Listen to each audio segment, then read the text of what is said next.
we're going to put bullet holes on this car. Now, this tutorial is for those of you who don't know how to use After Effects or software like Blackmagic.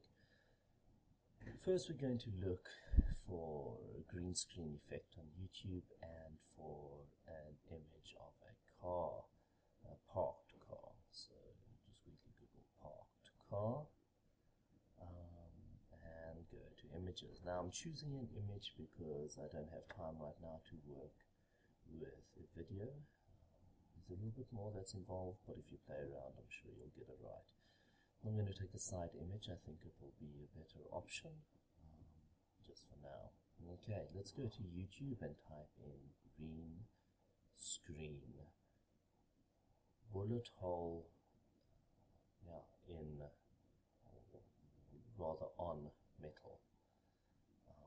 I'm choosing metal because the glass and cement and other ones all look different. So look for one that looks closest to metal, like this top one here. While that's loading, let's go back to our cars, and I like that blue Bentley. Alright, let's view the image and save it. You can save it to your desktop or to your film folder, whichever is easiest for you. Name it and save it. Okay, now we're going to go back to YouTube, skip the advertisement, and here we have our green screen footage by HD Green Studio. I'm not sure what their rules are for commercial use, so please just check it out. I'm using this as a tutorial, so there shouldn't be any problems. Alright, what we're going to do is highlight the link, copy it, and close our web browser. Next, I fire up YouTube video downloader, paste the URL and download it. Please look through a couple of the footages that you find, or pieces of footage that you find, and choose the one that you feel will suit your project best. Okay, the frame rate for the YouTube thing is 30 frames per second. So when I create the project now, I'm going to call it bullet hole on car tutorial. With Lightworks, the frame rate that the original footage is in is the frame rate that you're going to work with all the way to the end. So please make sure you know what frame rate it is. Just click on Properties and Details and you will find out. Alright, what we do next is we go to the Import button, to the folder that you save the things in, and there's my video hole and Bentley. I import both of them and rename my imports bin as footage.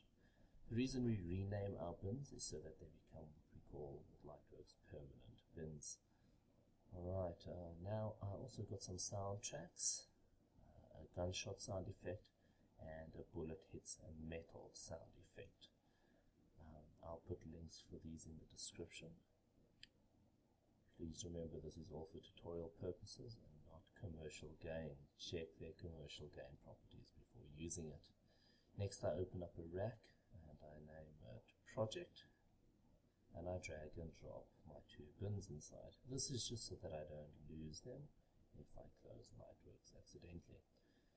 Next, we go to Create a New Edit, which opens up an edit viewer and a timeline. Play around and see which size feels more comfortable for you and what you can work with. I like putting my viewer and editor towards the left. I line it up fairly symmetrically, but that's preference. If you go to the top, pin this object here, click for both of them. This just helps that the object doesn't move around. Alright, next we're going to import our Bentley footage. First, right click next to V1 and add tracks, add one video track. Alright, now we drag and drop the Bentley into video 2 and unhighlight the other 3 tracks. The reason we choose to put it in video 2 is when you're working with green screening, video 1 is usually in front of video 2.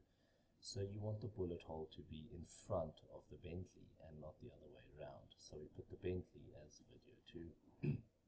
I'm not happy with its size, so I'm going to increase it using an effect. I select the beginning point with an in and the end point with an out, and I go to Effects, Video, and look for DVEs. third option, adjust the size, and I increase the master scale.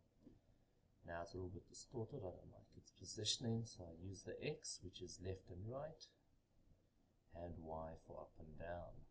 Nice and centered, I like the way it's looking. Now I'm going to activate V1 and deactivate V2, and then drag and drop my green screen footage. Alright, now we have beautiful green screen footage. The only problem with this green screen footage is, or one of our problems is that we want to get rid of the HD Green Studios advertisement in the beginning because I just want the bullet hole.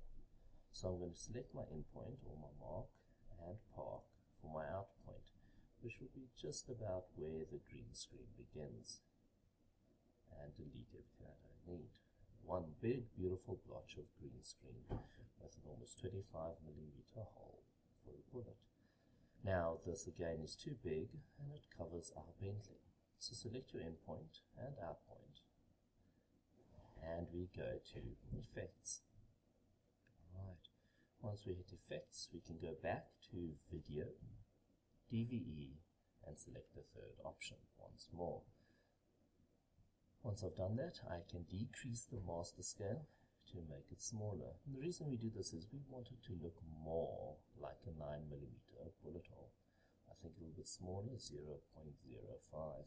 Alright, you can drag and position this wherever you want to. It doesn't matter. It's up to your choice. Once you've selected where to position it, we've got the next problem, which is green. So mark your in point and your out point. Switch to the middle. And now we want to get rid of the green. Go to Effects, and instead of DVE, choose Keying. Now you get blue screen, green screen, image key, and a luma key. Select the chroma key green screen. Normally it's automatically set and the green just vanishes without any other saturation settings. And there we have a beautiful bullet hole.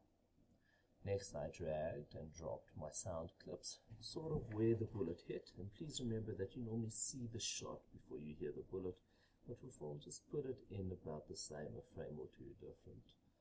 After that you can drag your import selection, little yellow arrow at the bottom above the settings tab, and you can export your work in whatever format you want. Thank you for watching this tutorial. I hope you enjoyed it. Please like and subscribe. There are more tutorials coming up, specifically ones that work with image keying, green screening, and just amateur video tips and tricks. Not all of us have After Effects or Blackmagic, and sometimes you just need another quick fix. And so I'll be showing you how to use image programs like Photoshop or GIMP to create the effects you want to, and then putting it together to form a single video effect. This is Andy from BMP Forms.